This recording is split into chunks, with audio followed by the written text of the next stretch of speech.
Nah, ikut serta Ibu Merkel memang telah menjelaskan bahwa di satu sisi ia tahu pada tahun 2008 ketika ia ikut mendukung keputusan prinsipil untuk memasukkan Ukraina dan Georgia ke dalam NATO, bahwa ia tahu itu bagi Putin adalah semacam deklarasi perang. Dan di situ terlihat kesombongan dan juga ketidakbertanggungjawaban semua politisi Barat. Siapa kita ini? Sampai-sampai kita secara politik mendeklarasikan perang kepada pihak lain, tanpa pihak lain itu melakukan kesalahan apapun. Karena pada saat itu, Rusia sama sekali belum melakukan kesalahan apapun.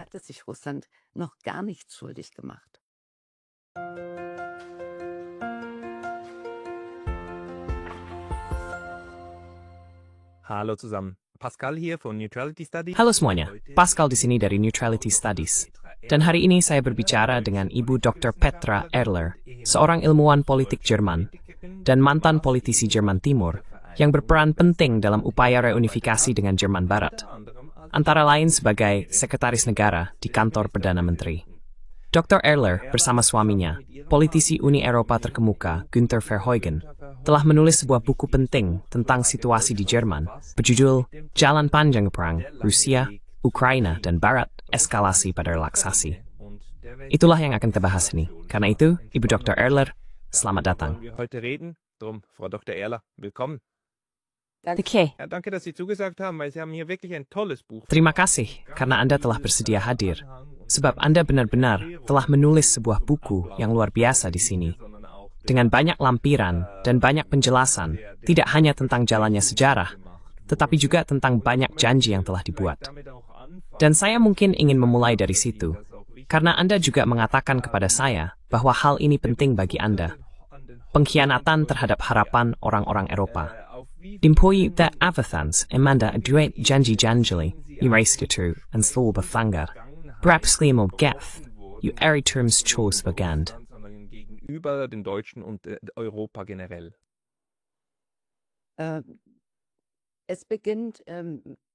Dan itu dimulai dengan gerakan hak-hak sipil yang damai pada tahun 1989 yang melanda seluruh Eropa Tengah dan Timur, dan yang telah membuka jalan untuk mengatasi perpecahan Eropa.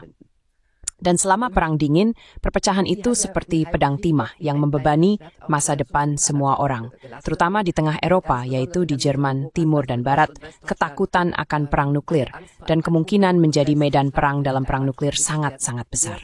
Dan yang mendorong kami saat itu sebagai pemerintahan Jerman Timur terakhir adalah memanfaatkan momentum, sinyal-sinyal baru yang datang dari Uni Soviet dengan gagasan rumah bersama Eropa yang dibayangkan Gorbachev, usulan-usulan baik menuju ekonomi dunia yang didemilitarisasi, upaya bersama untuk mendorong penyelesaian masalah global, dan sekarang membangun rumah bersama Eropa itu.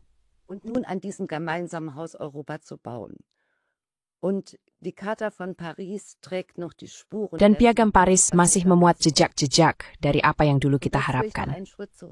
Sekarang saya ingin mundur selangkah lagi. Itu adalah masa perjanjian perlucutan senjata besar pertama, perjanjian ABM, yang bahkan disepakati saat Perang Dingin masih berlangsung. Jika kita membacanya sekarang, ada sebuah janji dalam perjanjian perlucutan senjata itu. Kedua belah pihak ingin segera setelah memungkinkan menghapuskan senjata nuklir untuk membebaskan seluruh umat manusia dari ancaman besar ini. Dan itu juga merupakan momentum bersejarah pada tahun 1990. Saat itu, Gorbachev dijanjikan bahwa tidak akan pernah ada tindakan yang bertentangan dengan kepentingan Uni Soviet dan bahwa kepentingan keamanannya akan dipertimbangkan.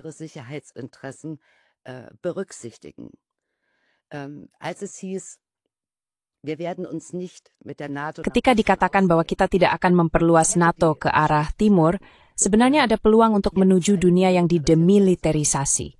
Dan jika kita melihat secara cermat, perjanjian pembubaran Uni Soviet, baik yang awalnya dibuat di Belarus maupun kesepakatan Alma-Ata, visi ini juga terkandung dalam pembubaran Uni Soviet. Oleh karena itu, menurut saya tidak sepenuhnya benar jika dikatakan bahwa hanya orang Rusia yang selalu mengeluh bahwa janji-janji seputar penyatuan Jerman tidak ditepati. Sebenarnya kepentingan dan harapan kami orang Jerman Timur juga dikhianati. Begitu juga kepentingan dan harapan semua orang yang percaya bahwa setelah derita Perang Dingin, kita akan memasuki dunia yang damai. Harapan kita semua telah dikhianati. Unser aller Hoffnungen sind betrogen worden. Und dieser Betrug, Dan penipuan ini. Jadi, di satu sisi, kita memang telah melihat adanya Eropa yang lebih terintegrasi, juga proses Eropanisasi yang telah terjadi, seperti Hungaria dan Rumania, dan negara-negara lain yang sekarang juga telah bergabung ke dalam Uni Eropa. Dan Eropa ini, Eropa yang lebih besar seperti sekarang, dibandingkan dengan sebelumnya, itulah yang kita miliki di satu sisi. Di sisi lain, kita belum berhasil menghilangkan garis-garis perbatasan. Jadi, perbatasan itu hanya bergeser, dan sekarang berada lebih jauh ke timur. Dan rekonsiliasi dengan Rusia sebenarnya tidak pernah benar-benar terjadi. Bahkan di dalam Jerman sendiri, dulu dan sampai sekarang, masih ada perpecahan besar, termasuk perbedaan antara bekas Jerman Timur dan Barat. Sejauh mana garis-garis pemisah ini masih kita temukan di Jerman dan Eropa saat ini? Di mana Anda masih melihatnya? Ich denke, dass der Betrug ja damit zu tun hatte. Saya pikir penipuan itu berkaitan dengan fakta bahwa pada tahun 1990 sudah cukup jelas bahwa Amerika ingin mempertahankan dominasinya di Eropa dan tidak siap untuk menempatkan diri mereka sebagai setara di antara bangsa-bangsa lain. Pada saat yang sama, tentu saja dengan runtuhnya Uni Soviet, mereka tetap menjadi satu-satunya kekuatan super yang tersisa dan percaya bahwa mereka bisa bertindak sesuka hati. Pada masa itu dan masa kritisnya adalah paruh pertama tahun 90-an, Uni Eropa yang awalnya adalah Komunitas Eropa dan kemudian menjadi Uni Eropa tidak mengembangkan konsep kontinentalnya sendiri. Sebaliknya, mereka lebih sibuk dengan urusan internal. Pertama pendalaman, lalu terbentuklah Uni Eropa pada tahun 1992. Kemudian pada tahun 1993 terjadi perluasan. Dan baru setelah itu mereka mulai dengan hati-hati mendekati pertanyaan, ya, apa yang kami ingin tuju itimidhav, datang negara itu yang kirpa. Staaten auf dem europäischen Kontinent. Und yang tersisa dari pemerintah Jerman Timur adalah tuntutan bahwa mereka, sama seperti kita, harus menjadi bagian dari integrasi ekonomi dan politik Eropa.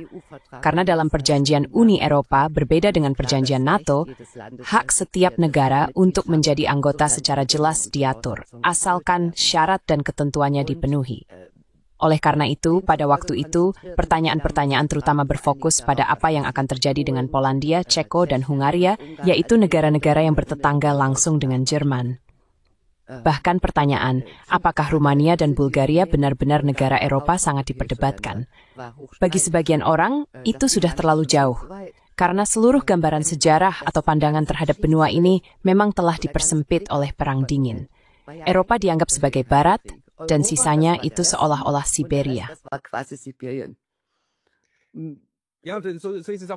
Ya, begitu juga dengan Balkan. Jadi persepsi bahwa Balkan adalah giung dari Reta, anak Orpres de Wotan Tata Frutuli, Anlin, mendapat hak.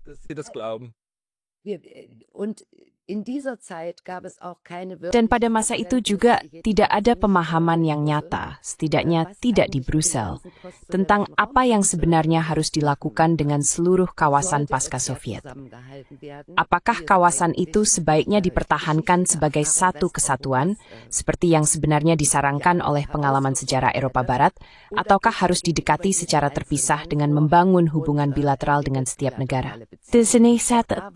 Saat itu seperti Bestamina bahwa Ukraina kalah negara Eropa dalam bentuk apapun, dan Rusia betul-betul menempat dalam pada apa yang di Brussel, dianggap sebagai musuh. Jadi, citra musuh yang muncul selama Anastasio sebagai anak mana tersebut, entstanden ist, nie völlig geändert.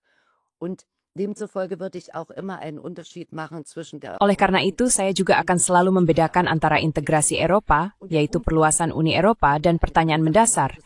Apakah kita memiliki arsitektur keamanan Eropa yang bersama? Karena integrasi ekonomi Eropa selama ini menjadi sarana untuk belajar dari pengalaman yang kita bawa setelah Perang Dunia Kedua, yaitu, jika bangsa-bangsa tidak bersatu, maka bahaya kebencian ras, kesombongan, dan nasionalisme sangat tinggi. Dan luka-luka masa lalu semuanya dalam dan berat. Namun, dibandingkan dengan bagian tengah dan barat benua, hal itu tidak pernah terwujud di bagian timur benua. Kita sama sekali belum melakukan upaya rekonsiliasi. Dan itu sangat berkaitan dengan negara kita. Kita telah menyingkirkan dari ingatan apa yang telah kita lakukan, terutama terhadap warga negara Uni Soviet selama Perang Dunia Kedua. Den Bürgerinnen und Bürgern der Sowjetunion angetan haben. Ich wollte das eigentlich etwas später fragen, aber das ist Sebenarnya saya ingin menanyakan hal ini sedikit nanti, tapi ini adalah inti permasalahan, sesuatu yang tidak benar-benar bisa saya pahami sebagai orang Swiss di satu sisi. Tapi di sisi lain juga, karena saya melihat perdebatan yang sama di Swiss, saya melihat mentalitas yang sama juga di Swiss. Dan saat ini adalah sesuatu yang sangat Eropa, bahwa Rusia harus menjadi musuh, dan bahwa sekarang sedang didorong militerisasi Eropa dengan alasan bahwa kita harus melindungi diri dari Rusia. Dan penyangkalan total ini, bahwa justru Rusia yang selama 200 tahun terakhir 3 kali diserang dari benua ini, dan terakhir kali dengan Operasi Barbarossa, dan itu benar-benar sangat brutal, seburuk mungkin. 27 juta orang tewas. Itu adalah dimensi penderitaan yang tak terbayangkan, yang dihasilkan di sini, yang benar-benar terjadi. Dan bahwa Jerman hari ini mengambil peran pelopor, maksud saya Jerman secara politik, melist dirinya sebagai pelopor dalam remilitarisasi melawan Rusia.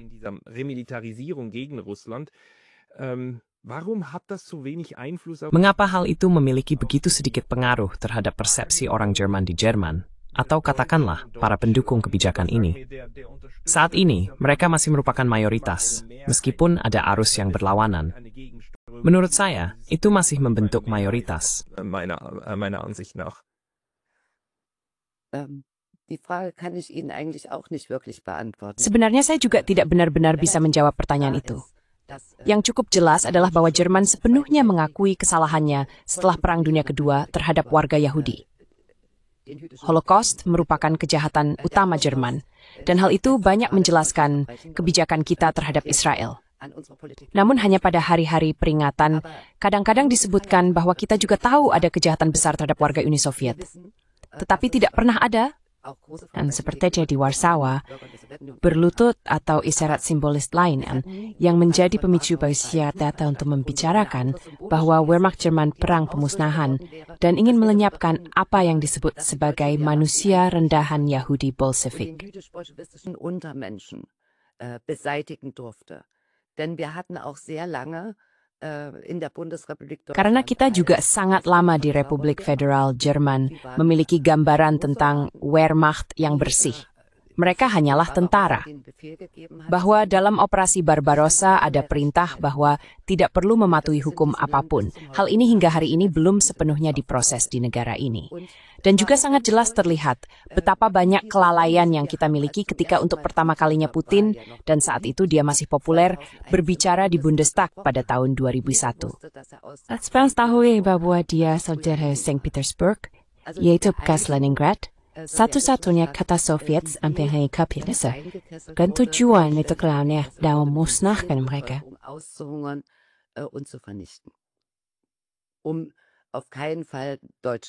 Agar tidak mempertaruhkan nyawa tentara Jerman sama sekali, itulah latar belakangnya. Itu adalah pelajaran dari Kiev.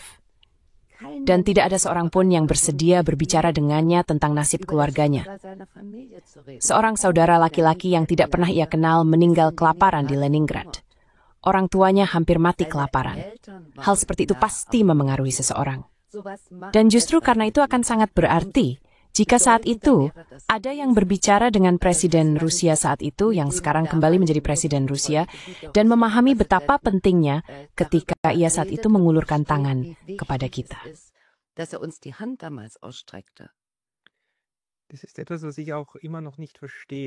Itu adalah sesuatu yang masih belum saya pahami.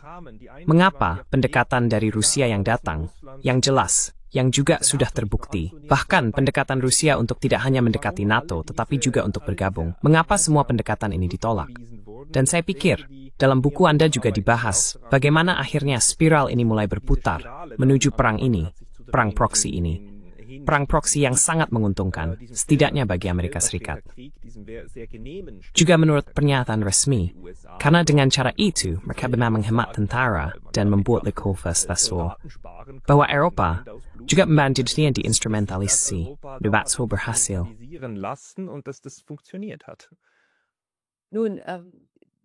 Nah, kebencian terhadap Rusia, kebencian yang nyata terhadap Rusia, sebenarnya sudah ada sejak abad ke-19, ketika terjadi persaingan antara Inggris Raya dan Rusia Tsar. Dan bahkan saat itu Rusia sudah dituduh memiliki kecenderungan ekspansionis, tuduhan yang datang dari kekuatan kolonial yang menurut pengakuannya sendiri memiliki begitu banyak tanah sehingga matahari tidak pernah terbenam di wilayahnya. Jadi itu benar-benar tidak sebanding. Dan tentu saja ada faktor lain, dan saya pikir ini juga berperan, yaitu di Rusia saat itu terjadi revolusi Oktober sosialis yang besar, yaitu pemberontakan melawan kapitalisme dan imperialisme.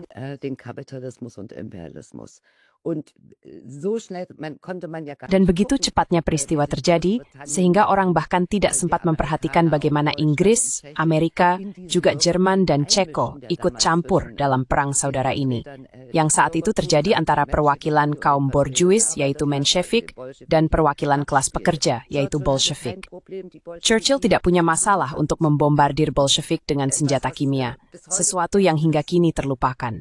Dan tentu saja, itu adalah dua ideologi yang saling bertentangan dan tidak dapat didamaikan. Namun pada saat krisis terbesar, dan yang saya maksud di sini adalah fasisme Hitler Jerman, menjadi mungkin untuk setidaknya sementara menyingkirkan ketidakmaian ideologi tersebut dan berkata, musuh kita yang lebih besar.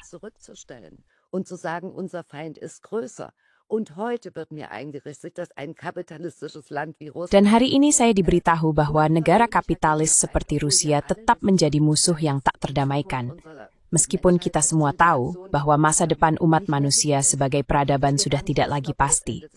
Kita bahkan tidak tahu apakah kita akan bertahan hingga akhir abad ke-21. Kita digambarkan dengan sosok penjahat yang memiliki akar yang panjang. Dan menurut saya ada hal lain. NATO di satu sisi sudah tidak punya musuh lagi, tetapi setelah militerisme membutkan tuh. Kedua, Rusia yang besar, mau Uni Soviet telah runtuh, tapi mengikuti Eropa pada penguasa. Siapapun yang ingin menggunakan Rusia. Wer die Welt beherrschen will, braucht Russland. Auch das hat der deutsche Kaiser schon gewusst und hat Russland zu schlagen. Itu juga sudah diketahui oleh Kaisar Jerman dan ia ingin mengalahkan Rusia. Dan sejak 1991, hal itu sudah tertanam dalam pemikiran Amerika. Kami ingin menguasai banyak zona waktu ini, wilayah yang sangat luas ini, dan terutama semua kekayaan alamnya. Maka Rusia ini harus diperkecil, Rusia ini harus dilemahkan, dan kalau bisa dibuat agar terpecah belah. Dan itulah ideologi yang hingga kini bahkan sudah menjadi hal yang diterima. Ibu Kallas berpikir demikian. Mantan Presiden Polandia juga tidak akan keberatan. Itu sih satunya kasus di mana rudal Rusia bisa digunakan. Tidak ada yang terpikir. Benutzt werden können, kommt niemand in den Sinn. Es ist schrecklich, also und vor allem wenn man das vergleicht zu den Ini mengerikan, terutama jika dibandingkan dengan tahun 70-an dan 80-an, seperti yang Anda katakan, ketika orang-orang di Jerman setidaknya sadar bahwa perang nuklir antara kekuatan super akan berarti akhir dari bangsa Jerman, karena perang itu pasti akan terjadi di tanah Jerman. Kesadaran itu setidaknya ada, dan saya pikir itu ada di kedua negara, dan kesadaran itu sekarang hilang. Kesadaran orang Eropa bahwa merekalah yang akan menjadi korban lagi di sini. Bagaimana Anda menjelaskan perubahan ini, yang juga berasal dari tahun 90-an? Saya tidak berpikir sudah ditentukan sebelumnya bahwa kita akan berakhir di tempat kita sekarang. Dulu ada semua visi itu, dan ada begitu banyak harapan. Tahun 90-an, setidaknya di Eropa Tengah, adalah dekade harapan dan perkembangan positif. Segalanya akan menjadi lebih baik, dan ternyata tidak menjadi lebih baik.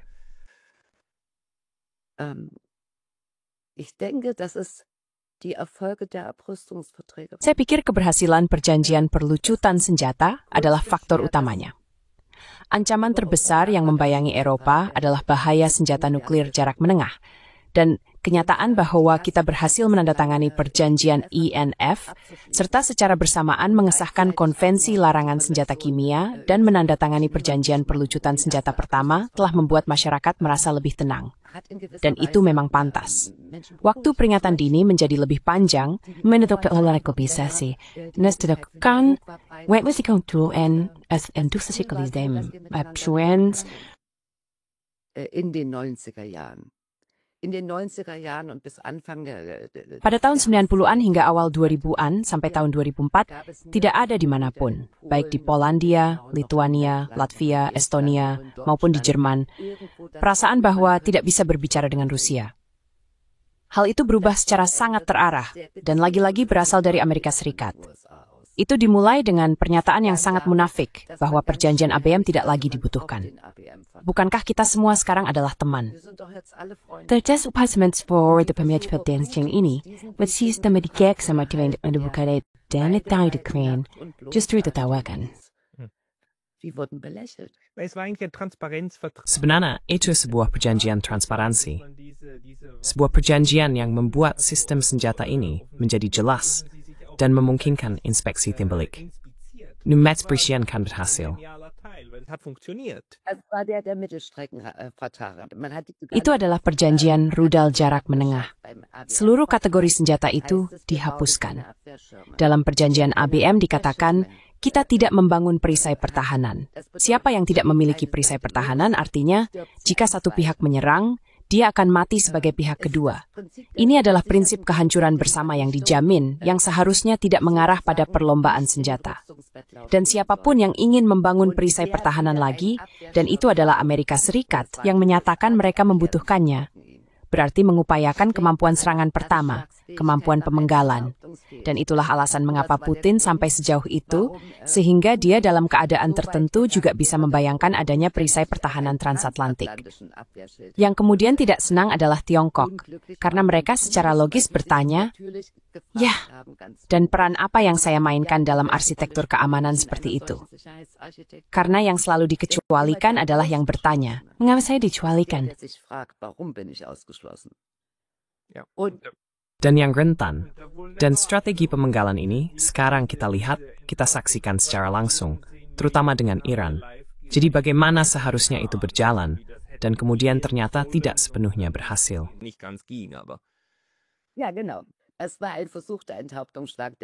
Ya, benar. Itu adalah upaya serangan pemenggalan kepala yang gagal. Dan itu hanya menunjukkan bahwa kita memiliki jenis militer dan politisi di dunia ini yang siap melakukan apa saja. Sama seperti yang tertulis di New York Times bahwa NATO secara de facto memegang komando tertinggi atas tentara Ukraina. Ya, bahkan sempat dinilai bahwa risiko penggunaan senjata nuklir mencapai 50%. Namun tetap saja, hal itu diperlakukan seperti roulette. Kita bertaruh pada putih, Santik itu implikan berubah, tetapi jauh berubah. Wird wahrscheinlich aufs weiße Feld kommen. 50% Fähigkeit diperkirakan sebesar 50%. 50% kemampuan berarti risikonya juga besar. Dan risikonya adalah pada akhirnya kehancuran seluruh dunia menjadi mungkin. Meskipun begitu banyak alasan yang menentangnya, menurut saya hal itu sangat tidak bermoral. Itu tidak manusiawi.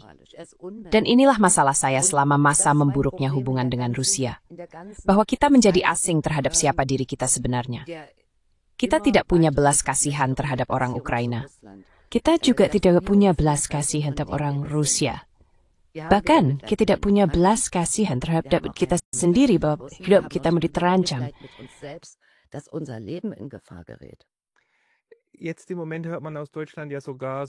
Saat ini, bahkan dari berbagai pihak politik di Jerman, kita mendengar seruan seperti, kita membutuhkan tentara yang lebih besar. Kita membutuhkan orang-orang yang siap berkorban. Ada psikolog yang berbicara di televisi Jerman dan mengatakan bahwa para ibu harus kembali siap untuk menyerahkan putra-putra mereka dan anak-anak mereka demi tentara dan keamanan Jerman. Ini adalah hal-hal yang mengerikan, yang sebelumnya tidak pernah saya bayangkan. Kapan menurut Anda momen di mana sesuatu benar-benar berubah? Karena gagasan tentang militerisasi Jerman telah lama menjadi tabu. Apakah tahun 2022 yang memecahkan bendungan itu? Atau apakah hal itu sudah lama berkembang di bawah permukaan?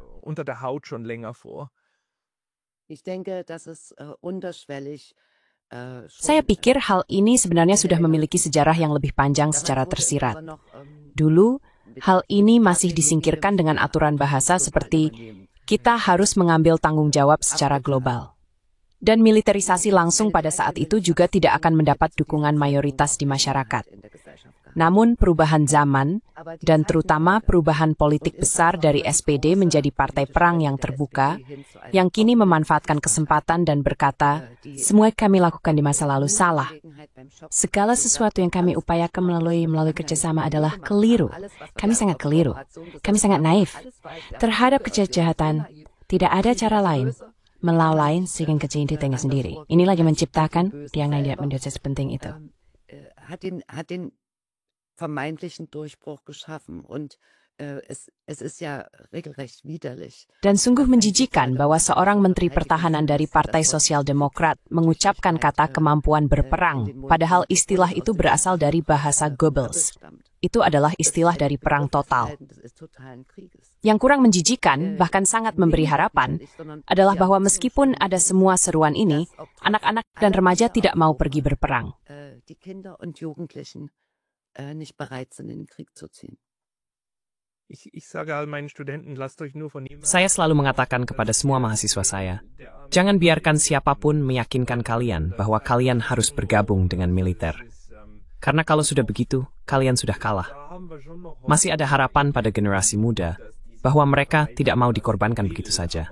Tapi memang sedang diupayakan lewat jalur propaganda agar generasi muda juga diajari bahwa mereka sekarang harus kembali antusias terhadap perang.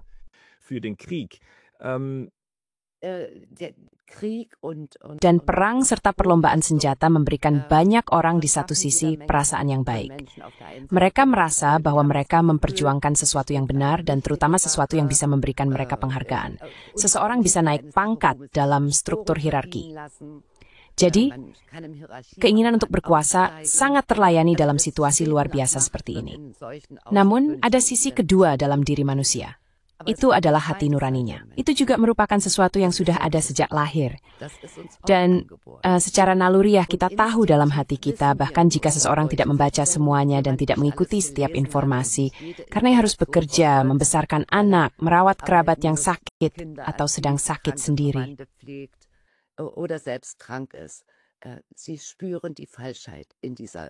Mereka merasakan kepalsuan dalam narasi ini. Saya sangat yakin akan hal itu.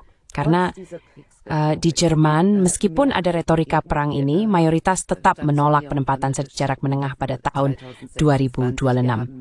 Kita memiliki mayoritas yang mendukung solusi melalui negosiasi dalam perang ini, meskipun selama lebih 2 tahun, Mesir berbiasa negosiasi dan menunjukkan bahwa perang ini sebenarnya bisa segera diakhiri, yang seharusnya kita memiliki mayoritas untuk itu. Namun, mereka akan bahwa itu adalah pasifis rendahan.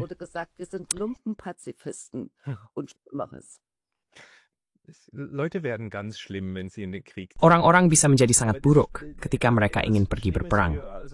Namun, sesuatu yang mengkhawatirkan dalam ilmu politik, atau yang seharusnya membuat kita berpikir, adalah bahwa mayoritas yang menentang perang dan mendukung rekonsiliasi dengan Rusia juga ada di Ukraina. Mayoritas itu ada. Jadi, mayoritas rakyat memilih Tuan Zelensky karena dia adalah kandidat perdamaian dan karena dia menyatakan diri untuk rekonsiliasi dengan Rusia. Namun, hal itu berhasil digagalkan, atau lebih tepatnya, di situasi tidak mengatakan selain menggunakan ta.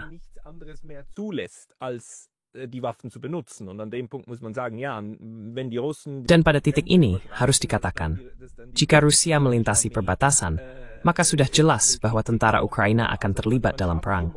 Di sini diciptakan situasi di mana pada akhirnya hanya senjata yang dibutuhkan.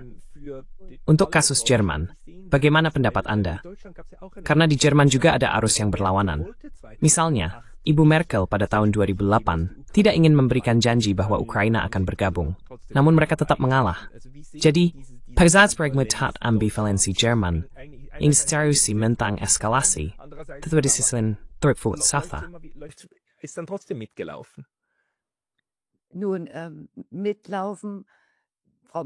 Nah, ikut serta. Ibu Merkel telah menjelaskan bahwa di satu sisi ia tahu pada tahun 2008 ketika ia ikut mendukung keputusan prinsipil untuk memasukkan Ukraina dan Georgia ke dalam NATO, bahwa ia tahu itu bagi Putin adalah semacam deklarasi perang. Dan di situ terlihat keangkuhan dan juga ketidakbertanggungjawaban semua politisi Barat. Siapa kita, sehingga kita secara politik mendeklarasikan perang kepada pihak lain, tanpa pihak lain itu melakukan kesalahan apapun. Karena pada saat itu, Rusia sama sekali belum melakukan kesalahan apapun. Itu tidak seperti yang kita kira, dan tidak berkembang seperti yang kita bayangkan. Namun menurut saya, kesalahan mendasar Rusia adalah bahwa mereka tidak pernah mau tunduk kepada Barat. Dass es sich niemals dem Westen unterwerfen wollte. Es wollte mit dem Westen arbeiten. Es wollte als Ia ingin bekerja sama dengan Barat. Ia ingin bekerja sebagai setara di antara yang setara. Dan itulah perbedaannya dengan Jerman. Kita semakin menundukkan diri di bawah kebijakan AS. Dan dengan Joe Biden, penundukan itu menjadi sempurna. Kita telah menjadi pelayan yang sempurna. Apapun yang datang dari Amerika itu pasti benar. Dan ketika Menteri Luar Negeri Jerman hari ini berkata, baik mengenai serangan pertama Israel maupun serangan pertama Amerika terhadap Iran, mereka memiliki informasi yang berbeda dan lebih baik daripada kita. Piagam PBB tidak lagi berarti apa-apa.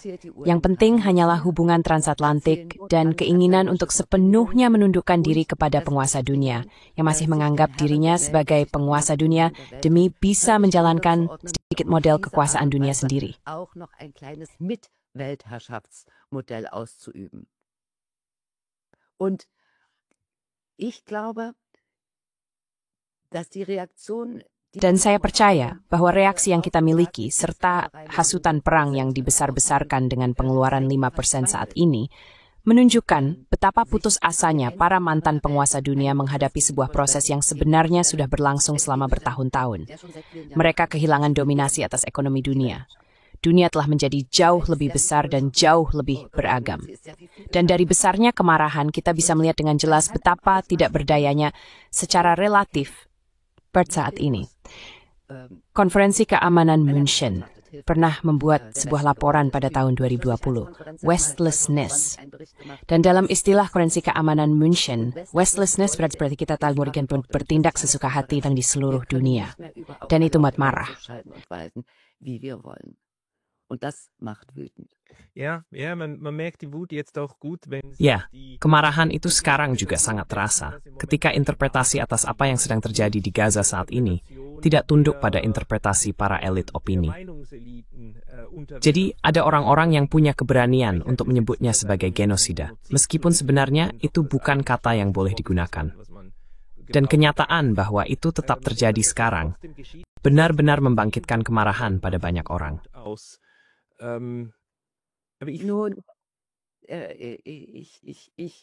Saya percaya bahwa apa yang terjadi hari ini di jalur Gaza menunjukkan kepada seluruh dunia Arab, seluruh dunia Muslim, bahwa kita memiliki standar yang berbeda. Bahwa kita lebih menghargai kehidupan orang kulit putih daripada kehidupan mereka yang mungkin memiliki warna kulit berbeda, berbicara bahasa lain, dan tidak tinggal di benua kita. Awal tahun ini saya berada di sebuah pulau kecil di Maladewa yang memiliki bandara lokal. Dan di sana tertulis dalam bahasa Inggris, Steve F. Indus, Tania, bisa membaca. Kami tidak menginginkan menang darah kalian. Wir wollen euer Blutgeld nicht. Israelis. Keine israelischen Pässe. Orang Israel bukan paspor Israel di sebuah pulau kecil entah di mana yang bergantung pada orang-orang dari berbagai negara datang ke sana untuk membawa sedikit uang ke negara itu. Kita benar-benar meremehkan hal ini. Kita benar-benar meremehkan bahwa pada saat kejahatan terjadi di depan mata kita, kita harus menamainya. Dan kita harus menentangnya. Kita juga menentang ketika Putin secara melanggar hukum internasional menyerang Ukraina. Itu memang benar. And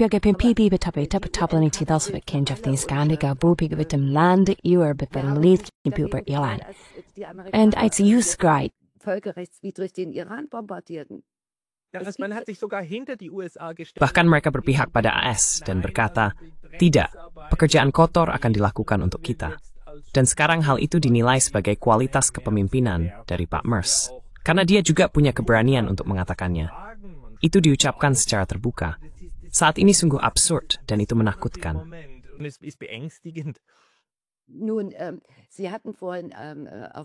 Nah, Anda tadi menyinggung Presiden Zelensky, dan saya percaya bahwa di Ukraina, keinginan untuk perdamaian yang dimiliki mayoritas penduduk telah ditekan oleh pemerintah yang menggunakan kekerasan. Bukan hanya para nasionalis di negara itu, tetapi juga para ekstremis nasionalis, yaitu segelintir Nazi. Seringkali diabaikan apa yang bisa terjadi di sebuah negara ketika ada orang-orang yang muncul dengan sepatu bot militer dan terus-menerus mengancam dengan kekerasan. Kanya orang kutsadak kekerasan. Dan Zelensky cekiri dekat kaman. Kami akan digantung di pohon berikutnya di jalan utama Kiev bersama keluargamu. Dengan cara seperti itu, di dalam Ukraina sendiri telah diciptakan suasana yang dipenuhi rasa takut dan teror. Das von Angst und Schrecken geprägt war. Das Schlimme ist nur, die angeblichen... Yang paling parah adalah para teman yang katanya mendukung Ukraina, yaitu AS, Uni Eropa, juga Jerman, kita tidak melakukan apa-apa. Kita tidak berkata, sudah cukup. Padahal organisasi non-pemerintah yang kita dukunglah yang ikut terlibat dalam perburuan ini. Dan kita harus menerima pertanyaan apakah kita tidak melihat atau memang tidak mau melihat apa yang terjadi di Ukraina. Dan situasi seperti itu tidak kita alami di Jerman. Saya masih berpikir begitu. Kita memiliki situasi dimana terjadi besar. Menurut survei, banyak orang di Jerman sekarang yang turun termomengen dan dapat mereka. Viele Menschen sich nicht mehr getrauen, ihre Meinung zu sagen. Noch nicht mal mehr im Freundeskreis oder im Familienkreis. Bahkan di antara teman-teman atau keluarga pun, orang sudah tidak berani lagi berbicara. Karena mereka takut bahwa pendapat politik bisa menyebabkan pertengkaran keluarga atau membuat hubungan dengan teman menjadi renggang. Namun demikian, itu adalah satu-satunya cara untuk menghentikan laju ideologi tidak manusiawi tentang kesiapan perang ini. Anda sendiri sudah menyebutkannya. Pada akhirnya, setiap ibu akan dihadapkan pada pertanyaan, apakah saya rela mengorbankan anak laki-laki saya? Dan jika iya, untuk apa sebenarnya? Untuk Rheinmetall? Untuk kepentingan perusahaan BlackRock? Untuk dana investasi Amerika? Atau apakah kematian selalu menjadi solusi kedua terbaik? Dan tidakkah ada jalan lain, solusi yang lebih baik, yaitu dialog? Saya pikir orang-orang tahu dari pengalaman hidup mereka bahwa mereka bisa bertengkar hebat, tetapi juga bisa berdamai kembali jika mau berbicara satu sama lain.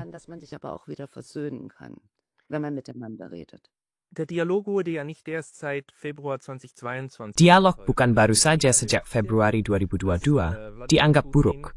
Saya masih sangat ingat bahwa Vladimir Putin pada tahun 2021, pada hari peringatan, saya kira itu hari peringatan berakhirnya Perang Dunia Kedua tahun 2021, menerbitkan sebuah artikel panjang. Saya kira itu di majalah Zeit, salah satu surat kabar terbesar. Dan dalam artikel itu, dia sekali lagi menulis bahwa itu bukanlah perang antara Rusia dan Jerman, which ras pro nasionalisme sosialis dan Nazi. Dia mensesimoftes antara Nazi yang memimpin menindas Jerman, dengan den Ratdemann. Geführt und drangsaliert haben und den Deutschen und dem deutschen Volk. Und hat auch immer wieder betont, das russische Volk will gute Beziehungen mit. Dan dia juga selalu menekankan bahwa rakyat Rusia memiliki hubungan yang baik dengan rakyat Jerman. Tapi itu pun sudah mulai ditekan sejak tahun 2021. Saya tidak ingat lagi apakah itu di surat kabar di Zeit atau harian besar lainnya, tapi di sana sebuah surat dari seorang penghasut perang dicetak tanpa kritik. Jadi proyeksi ini dan persepsi terhadap Rusia sebagai negara Eropa berikutnya, alasan mengapa Eropa terjerumus ke dalam perang, itu sebenarnya sudah cukup lama. Bisakah Anda menunjukkan kapan hal itu berubah? Karena seperti yang Anda katakan, pada tahun 2001, masih ada standing ovation untuk Tuan Putin di Bundestag. Kapan itu berubah? Wann ist es umgeschwenkt? Die ersten Stimmen, Suara-suara pertama yang benar-benar beracun itu datang dari Amerika Serikat, dari John McCain. Itu terjadi pada tahun 2006 di Konferensi Keamanan Munich. Saya kira saat itu dia berkata, itu adalah sebuah pom bensin yang menyamar sebagai negara. Dia menggunakan beberapa ungkapan seperti itu. Tapi juga pidato di Konferensi Keamanan Munich tahun 2007 yang sebenarnya adalah pidato yang sangat cerdas jika dilihat sekarang. Kita seharusnya mendengarkan. Kita seharusnya mengulurkan tangan. Itu belum merupakan titik balik, karena masih ada upaya untuk melakukan riset. Dan pada tahun 2010, Kanselir Jerman masih berjalan-jalan bersama Medvedev dan memikirkan tentang Dewan Keamanan bersama antara Rusia dan Uni Eropa, berdasarkan usulan Medvedev. Tapi semua itu langsung, bahkan sebelum sempat diucapkan sepenuhnya, sudah dilawan dan diperangi.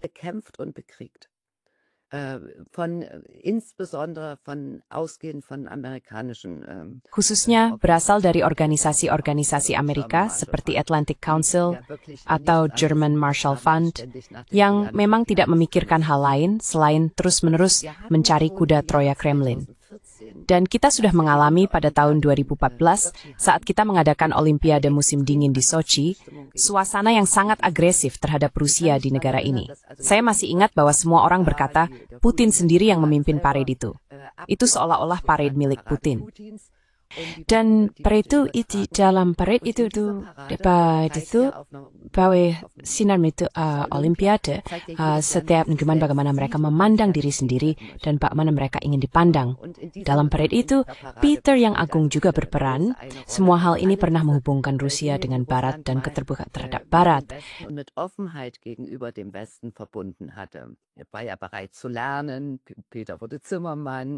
Dia memang bersedia untuk belajar.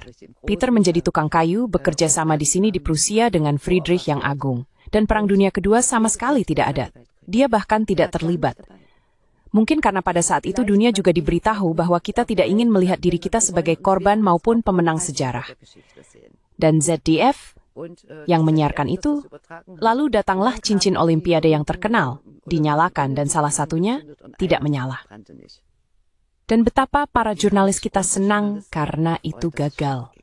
Mereka tidak mendengarkan lahan Prusia yang juga dimainkan selama parade sebagai tanda niat baik, sebagai jembatan ke bagian Eropa yang selalu menganggap dirinya sebagai Eropa yang eksklusif. Mereka hanya senang atas kesalahan itu.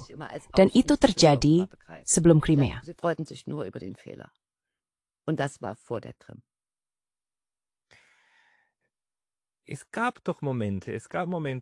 Ada saat-saat di mana Jerman juga mencoba menjalankan kebijakan yang berbeda.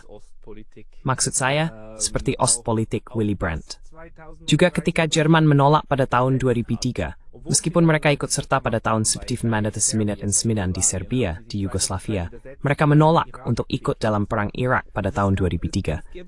Jadi, selalu ada momen di mana, bahkan di masa pasca perang, setelah Perang Dunia Kedua, Jerman mencoba memberikan penekanan yang berbeda dan juga menentang diktat dari Washington. Namun, itu selalu merdas kembali.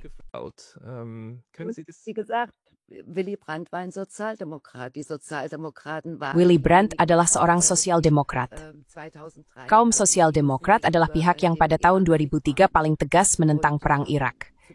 Dan pada saat itu, calon kanselir Jerman di masa depan masih berpendapat bahwa demi solidaritas terhadap AS, Jerman harus ikut serta. Setidaknya itulah yang ia tulis di New York Times. Namun kemudian ia melupakannya. Kami juga tidak ikut serta di Libya pada tahun 2011. Dan tanda terakhir, perlawanan Jerman datang dari Merkel. Itu kebupuan dalam perjanjian Minsk, mereka terlalu tui. Kommandoren dan Boris Parti itu menulis keekonomian Jerman kami.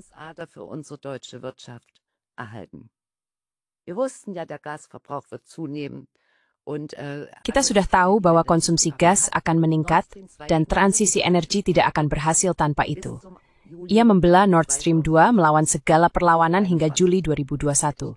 Lalu ia berbalik arah di Amerika Serikat terhadap Biden. Dan Partai Sosial Demokrat di bawah pengaruh atau dengan memanfaatkan perang Ukraina, mendeklarasikan perubahan zaman.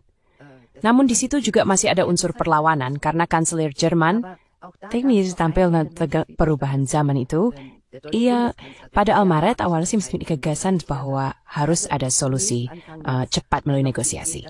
Dan ia pun sibuk dengan Paus. Ia bertemu dengan Turki.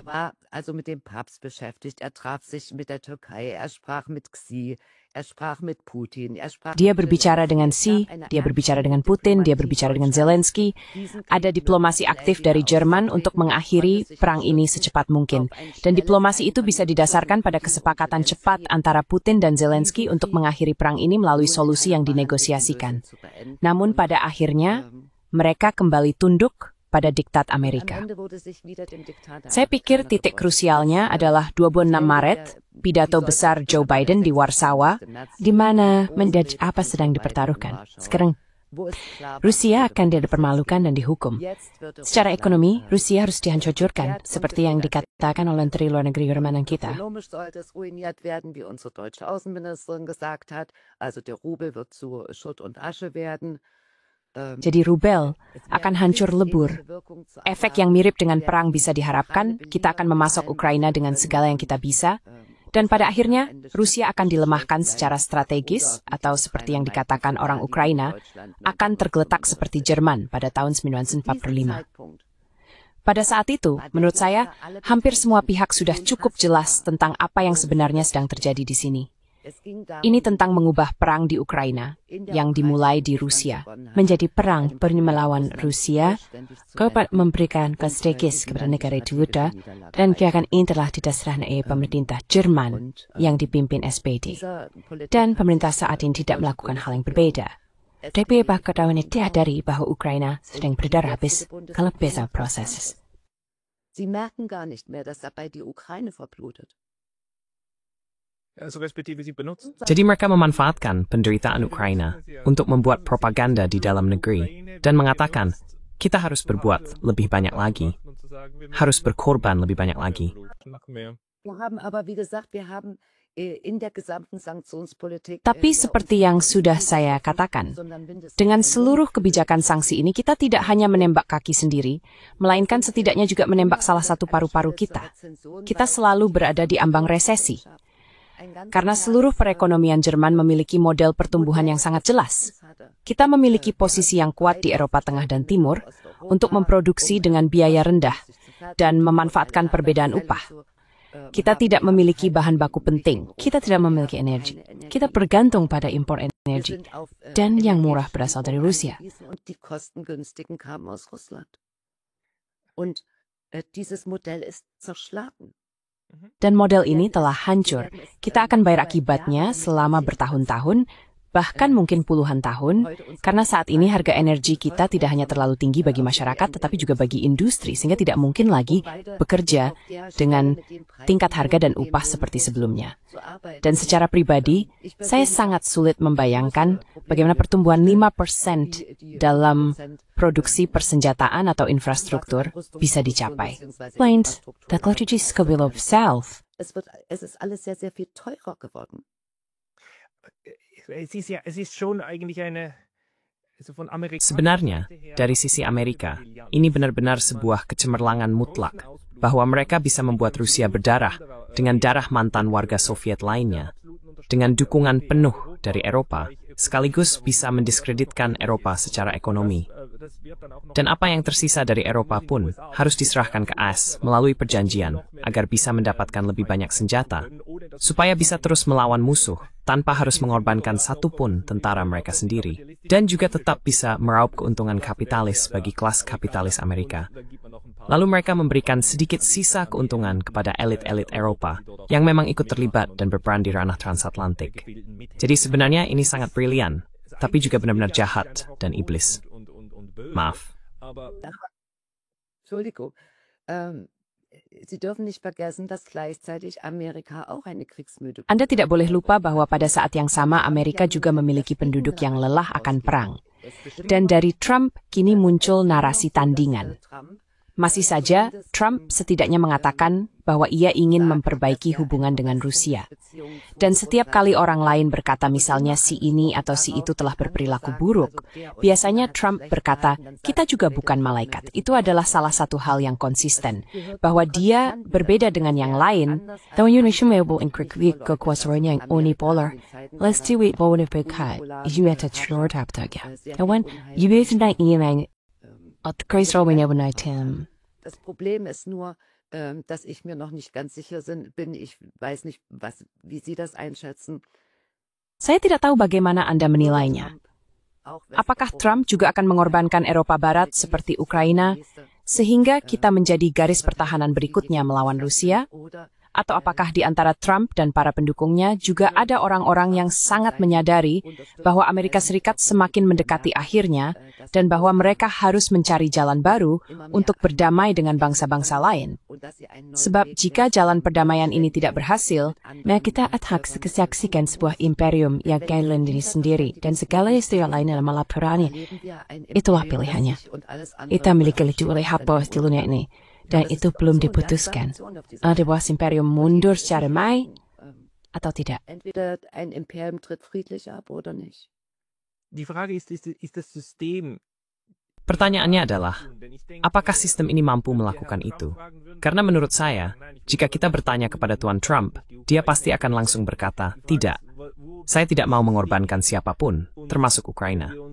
Saya ingin mengakhiri ini. Pertanyaannya adalah, kemana sistem ini akan membawa kita?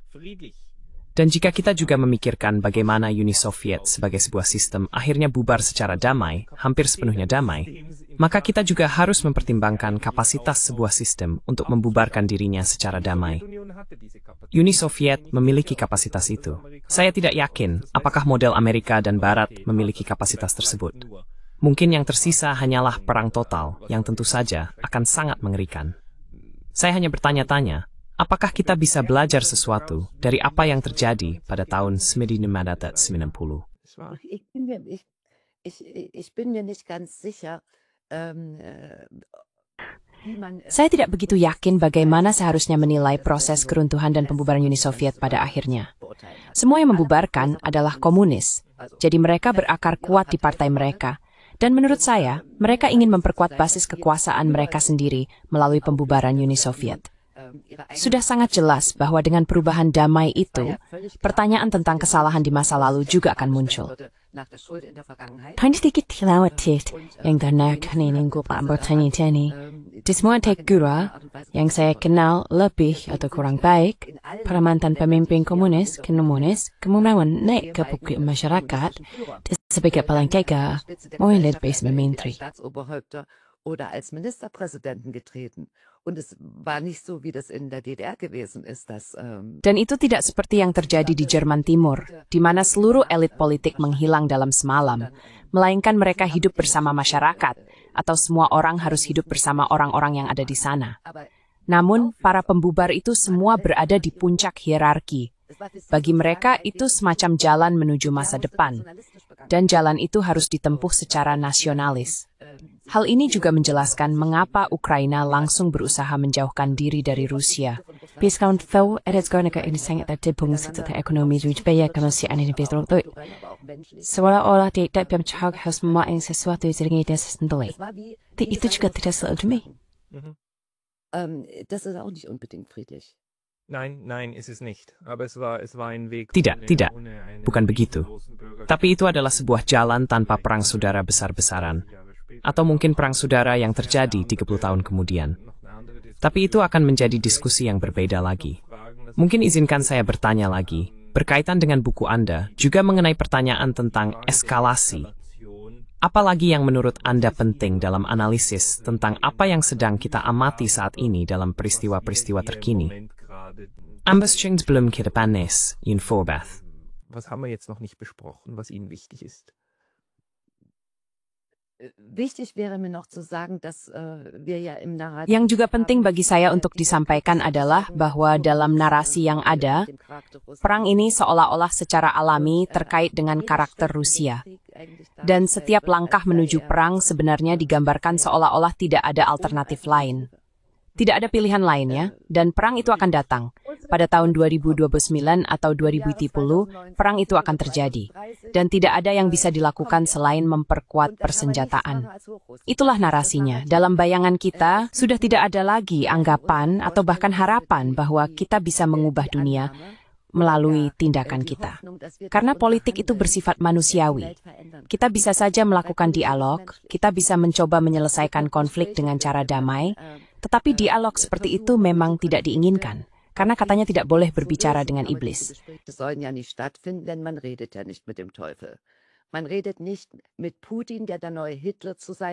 Orang-orang tidak berbicara dengan Putin yang tampaknya menjadi Hitler baru, meskipun perbandingan seperti itu justru meremehkan kejahatan Hitler dan kaki tangannya. Saya sepenuhnya menentang penggunaan perbandingan semacam itu karena tidak adil terhadap besarnya dan keunikan kejahatan tersebut. Dan saya juga berpikir bahwa kita harus mampu keluar dari pemusatan diri kita sebagai orang Eropa, bahkan bagi mereka yang menentang narasi perang, untuk melihat lebih luas. Jika saya ditangkap di sini pada siapa? Kita berpihak pada siapa yang tidak mengikuti perangan umum? Stehen wir mit unserem Buch, das nun nicht das gängige Kriegsnarrativ bedient.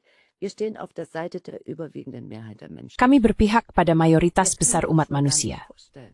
Kami sama sekali tidak bisa membayangkan bahwa di Afrika, Amerika Latin, atau Asia, orang membayangkan sebuah model dunia yang kooperatif. Kami tidak hanya memiliki pandangan terbatas terhadap kemampuan bertindak kami sendiri. Kami juga selalu tampak sebagai pihak yang hanya bereaksi, yang seolah-olah tidak bisa berbuat apa-apa. Kami seakan-akan menjadi korban kejahatan. Di sisi lain, kami juga memiliki pemahaman yang sangat terbatas tentang apa itu hak asasi manusia. Deklarasi Universal Hak Asasi Manusia pun belum benar-benar kami baca. Kita seharusnya menjadi saudara satu sama lain.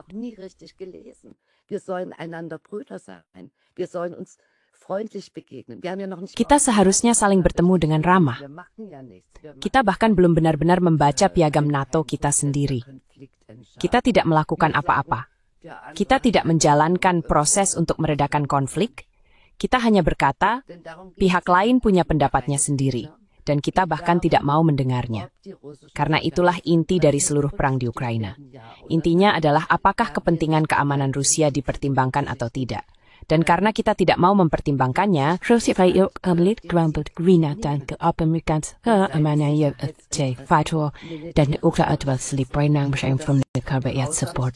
Ukraina. Ja, wir haben eine Welt, wir haben Ya, geschafft, eine Welt. gusto berhasil menciptakan mana keputusan atau konflik, it's kemari di manito time bara. werden muss. Dan di satu, kita semua manipulasi kininis.